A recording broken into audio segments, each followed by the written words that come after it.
Perfect tense.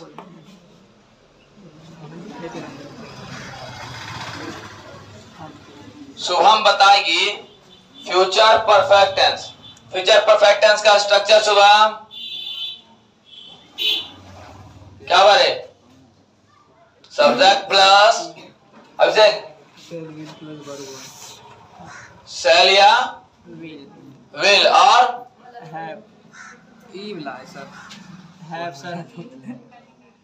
Plus have plus verb का तीसरा अमल भी पहला।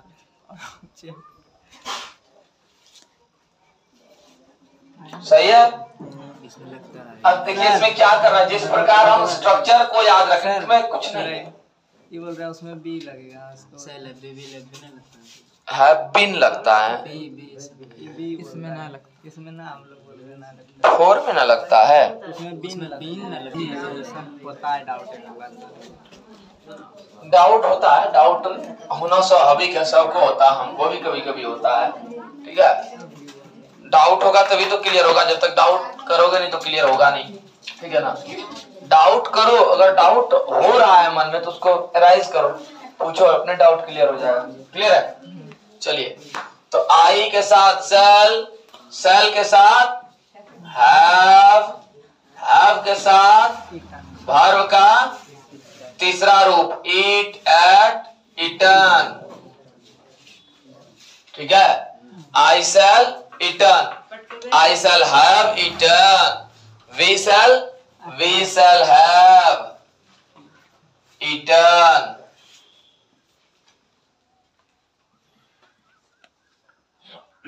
देखिए यू के साथ विल के साथ हैव के साथ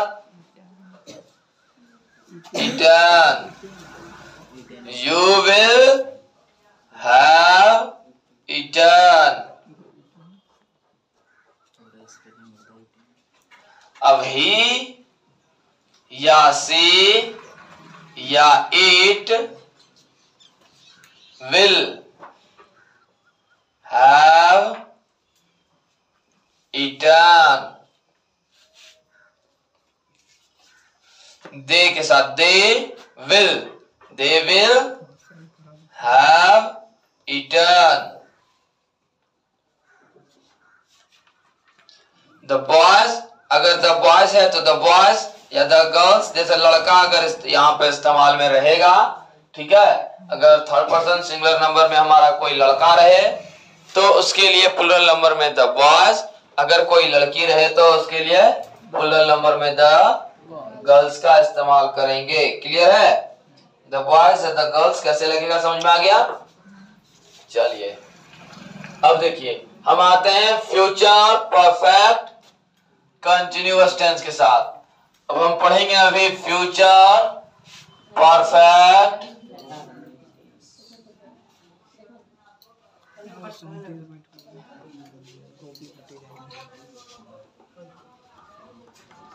फ्यूचर परफेक्ट कंटिन्यूअस टेंस, जिसका स्ट्रक्चर होगा सब्जेक्ट प्लस शैल या विल, सब्जेक्ट प्लस शैल या विल प्लस हैव प्लस क्या होगा रे, बीन प्लस वर्ब फोर और क्या होगा ऑब्जेक्ट। बहुत सुंदर, यह इसका स्ट्रक्चर हो गया और इस स्ट्रक्चर पर हम चलेंगे। हमको केवल ध्यान रखना है कंजुगेशन बनाने के लिए सबका स्ट्रक्चर। अगर स्ट्रक्चर मालूम होता है तो बस एक बार हम पकड़ लिए, और अगर स्टार्टिंग से ही हमको किसी चीज के लिए लेकर के जा रहा है, कोई सेंटेंस दिया जाए तो उस तरह, नहीं तो हम उसके लिए नॉर्मल सेंटेंस का इस्तेमाल करेंगे। अगर किसी नाम पर आधारित है, किसी के नाम पर, तो शुरू से ही पूरा नाम के ऊपर आधारित हो जाएगा। क्लियर है? वर्ड पे देगा तो इसे बना देंगे, वर्ड पे देगा तो वर्ड पे बना देना है, या वो वर्ड देगा तो 12 बना देंगे, वही करना। हाँ, बस उसी तरीके से कोई वर्ड दिया तो उसी पे आधारित हो जाएगा। कंजुगेशन बनाने का सीधा मतलब है, कंजुगेशन जब हम बनाएंगे तो यही है कि इसमें क्रिया का जो समावेश है ये दिखाया जाता है काल के रूप में। ठीक है, क्रिया का समावेश काल के अंदर दिखाया जाता है कि हमारा जो काल का समावेश है वो क्रिया के तौर पर कैसे लगता है, और इसी को दिखा करके हमको यहाँ पे आगे बढ़ना होता है हमारा प्रेजेंट टेंस से लेकर के फ्यूचर टेंस तक। सिंपल प्रेजेंट से लेकर के फ्यूचर परफेक्ट कंटिन्यूअस टेंस तक एक ही तरीके से आप दिखा दीजिएगा। सिंपल प्रेजेंट टेंस से लेकर के फ्यूचर परफेक्ट कंटिन्यूअस टेंस तक एक तरीके से आपको दिखा देना है। क्लियर है? और आराम से जिस प्रकार अभी हम आपको बना करके दिए बस यही सारा का सारा फंडा रहेगा। और इसी के तरीके से अगर आप कंजुगेशन रट लेते हैं, एक बार कंजुगेशन अगर आपके दिमाग में बैठ गया तो कंजुगेशन बैठने के साथ ही आप अच्छा से अच्छा सेंटेंस को क्रिएट करने के लिए सीख जाइएगा। पहले ये देखने में छोटा लगो भाव करो गंभीर है, ठीक है? देखने में आपको आसान लगता है, छोटा लगता है, लेकिन ये बड़ा बड़ा हर एक जगह पे आपको ये इस्तेमाल में आएगा, ठीक है? क्योंकि हम देखिए मुख्य रूप से अभी हम तीन ही चीज को पढ़ते हैं, जो हमने कल पढ़ा था, जो आज पढ़ रहे हैं और जो कल पढ़ेंगे। यही चीज यानी कि ये प्रेजेंट पास्ट और फ्यूचर वाला कहानी जो है ना, अभी हमारा प्रेजेंट है, कल जो हमने किया था वो पास्ट था, कल जो करेंगे वो फ्यूचर होगा। तो इसी चीज को इस पर इस्तेमाल करके हम दिखाते हैं, इसमें और कुछ नहीं है, लेकिन इसी तीन तरीके को हम किस किस तरीके से बोलेंगे यही है। अभी हमने आपको यही तक पढ़ाया, इसके बाद हम आपको आगे पढ़ाएंगे कंडीशनल टेंस, ठीक है ना? टेंस का जो बाकी का कंडीशन है कि अगर जैसे कि वह कहता है कि वह आएगा तो मैं खाऊंगा, वह जाएगा तो मैं जाऊंगा, ठीक है? गाड़ी आने से पहले, डॉक्टर के आने से पहले रोगी मर चुका था, स्टेशन पहुंचने से पहले गाड़ी खुल चुकी थी, ठीक है? तो ये सारा टेंस कंडीशनल है और यहाँ कंडीशन का इस्तेमाल होता है कि अगर वह आएगा तभी मैं जाऊंगा। यहाँ कंडीशन लगाए कि अगर वह आएगा तो राम आएगा तभी सीता जाएगी, यानी राम क्या मतलब दुल्हा आएगा तभी दुल्हन जाएगी। तो एक कंडीशन लगाए कि बिना दुल्हा के दुल्हन नहीं जाएगा, है ना? दुल्हन जाना नहीं चाहेगी बिना दुल्हे के, ठीक है? अगर राम आएगा तभी सीता यहाँ से जाएगी, ठीक है? तो ये है कि हमारा एक आएगा तभी दूसरा जाएगा, तो ये भी कंडीशन है, लेकिन कंडीशन के लिए आएगा जाएगा, तो ये एक कंडीशन जुड़ा हुआ, और इस कंडीशन का ही इस्तेमाल यहाँ पे हम आपको इससे आगे दिखाएंगे। लेकिन कंजुगेशन में अभी आप यहीं तक पढ़िएगा, ठीक है? पहले इसको खत्म कर लेते हैं। चलिए आइए देखिए,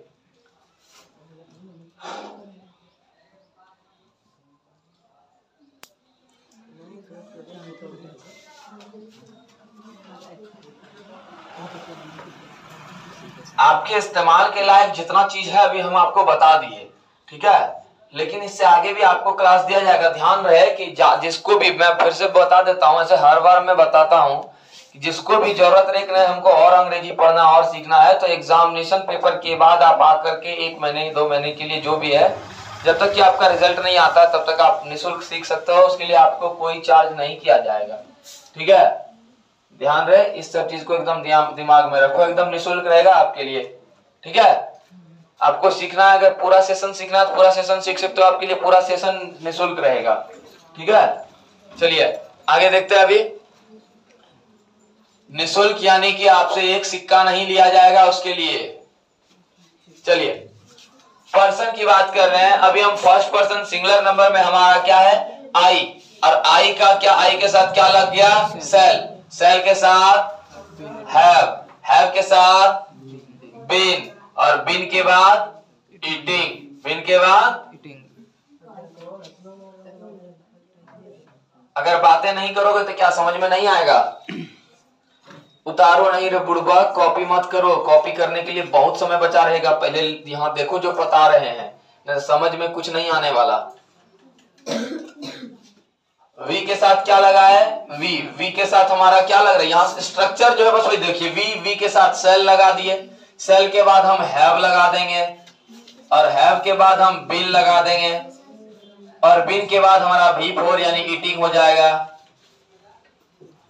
अब देखिए, अगर हम आम खा रहे हैं तो मैंगो, रोटी खा रहे हैं तो ब्रेड, ठीक है? चावल खा रहे हैं तो राइस।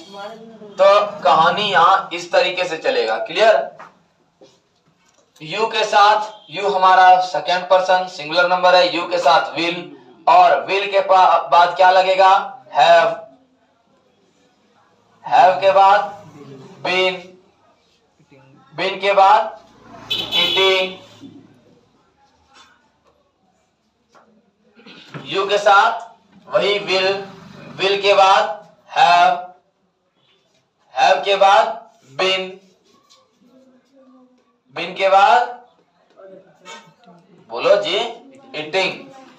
अब देखिए ही से इट, ये तीनों हमारा जो वर्ड है ये थर्ड पर्सन सिंगुलर नंबर के लिए है और इसके साथ क्या लग रहा है विल के बाद हम किसका इस्तेमाल करेंगे हैव के बाद हमको क्या दिया गया है बीन।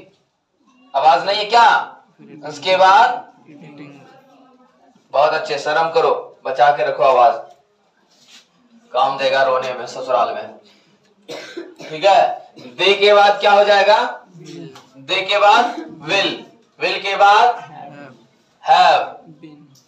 हैव के बाद बीन के बाद। सबों को ससुराल जाने में ना बहुत मदद मिलेगा, एकदम रोना है ना।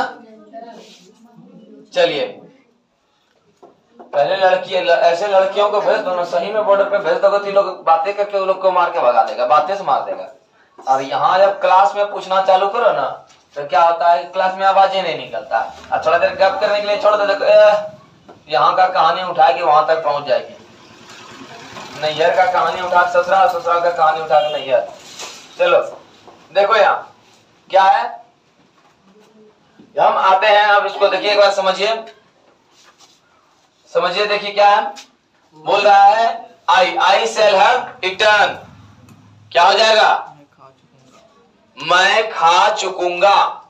ठीक है, मैं खा चुकूंगा, यहाँ चुकूंगा चुकेंगे चुकेंगी। ठीक है, मैं खा चुकूंगा। वी शैल हैव ईटन, हम खा चुकेंगे, हम लोग खा चुकेंगे, हम सब खा चुकेंगे, हम सभी खा चुकेंगे। You will have eaten, you will have eaten, तुम खा चुकोगे, आप खा चुकेंगे। यू विल हैव ईटन, तुम लोग खा चुकोगे, आप लोग खा चुकेंगे, तुम सभी खा चुकोगे, आप सभी खा चुकेंगे, एक्सेट्रा। ठीक है, ही से इट विल हैव ईटन, वह खा चुकेगा, वह खा चुकेगी, वह खा चुकेगा। ठीक है, दे विल हैव ईटन, वे लोग खा चुकेंगे, वे सब खा चुकेंगे, वे सभी खा चुकेंगे। ठीक है, चलिए आते हैं इधर फ्यूचर परफेक्ट कंटीन्यूअस की टेंस की ओर। इसका स्ट्रक्चर आपको पता है कि सब्जेक्ट प्लस सेल या विल, और उसके बाद हैव, उसके बाद बीन, उसके बाद वर्ब का चौथा रूप, और उसके बाद अगर कोई ऑब्जेक्ट आएगा तो ऑब्जेक्ट। ठीक है, जहां क्या हो जाएगा इसका फर्स्ट पर्सन सिंगुलर नंबर में हमारा आई शैल हैव बीन ईटिंग, यानी हम लोग खाते रहेंगे, हम लोग सॉरी मैं खाता रहूंगा। आई शैल हैव बीन ईटिंग, मैं खाता रहूंगा, खाता रहूंगा इसमें आ गया कंटिन्यूअस में चला गया। बोलने में एक ही तरह स्ट्रक्चर चेंज हो जाएगा, यही चीज यहाँ समझना। यहाँ जब बोलेंगे ना तो बोलने का तरीका वही आ जाएगा। ठीक है, और जब लिखेंगे तो लिखने का तरीका चेंज हो जाएगा, समय से भी हो जाता है। हाँ, समय से हो जाता है। इसका पहचान जैसे स्ट्रक्चर लगेगा। अभी हमने आपको क्या बताया, जब आप अंग्रेजी में बात करोगे तो क्या अंग्रेजी में बात करते करते हिंदी में करने लगोगे? नहीं, तो वहां आप अंग्रेजी में बात करोगे उसको तो ये तो नहीं बता, यहाँ तो आपको समझने के लिए आया, अगला आपको कोई पूछ देगा तो इसका मतलब क्या होता है ये बता रहे हैं। लेकिन वहां क्या है कि वहां आप जब अंग्रेजी में बोलोगे, अंग्रेजी में लिखोगे तो अंग्रेजी लिखते लिखते उसका हिंदी तो लिखना नहीं है आपको। ये सिर्फ उस समय का पहचान करा, जैसे ये स्ट्रक्चर जुटा ना तैसे वो स्ट्रक्चर उसके समय का पहचान करा देगा। ठीक है, बस यही चीज को देखना है। ठीक है, तो क्या हो जाएगा आई शैल हैव बीन ईटिंग, मैं खाता रहूंगा। ठीक है, मतलब कुछ समय तक ये चलेगा, काम अभी पहले स्टार्ट हुआ है और आगे तक चलेगा। इसका कहने का ये अर्थ है, कब तक चलेगा इसका कोई लिमिट नहीं है। ठीक है, we shall have been eating, हम खाते रहेंगे, हम सब खाते रहेंगे, हम सभी खाते रहेंगे। मतलब इसका मतलब बोलने का जो उपयोग होगा वो फ्यूचर कंटिन्यूअस टेंस की तरह ही रहेगा। ठीक है, लेकिन ये पक्का बता रहा है, पर ऐसे भी बुड़बक की तरह समझोगे परफेक्ट कम है, मतलब पक्का कम है। परफेक्ट बात बोली ना, एकदम परफेक्ट बात है। तो क्या होता है कि कोई अगर बोलता है हाँ परफेक्ट बात बोल रहा है, तो परफेक्ट बात बोल रहा है नहीं पक्का बात बोल रहा है। तो वही काम कि ये काम जो हो रहा है कि ये एकदम परफेक्ट है कि काम यही हो रहा है। ठीक है, you will have been eating, तुम खाते रहोगे, आप खाते रहेंगे। ठीक है, you will have been eating, आप लोग खाते रहेंगे, आप सब खाते रहेंगे, आप सभी खाते रहेंगे, आप सभी लोग खाते रहेंगे। ठीक है, अब you will have been eating, तुम खाते रहोगे, तुम लोग खाते रहोगे, तुम सब खाते रहोगे, तुम सभी खाते रहोगे। he she it will have been eating, वह खाता रहेगा, वह खाती रहेंगी, वह खाता रहेगा। they will have been eating, वे लोग खाते रहेंगे, वे सब खाते रहेंगे, वे सभी खाते रहेंगे। ठीक है, समझ में आया? कॉपी कीजिए अब।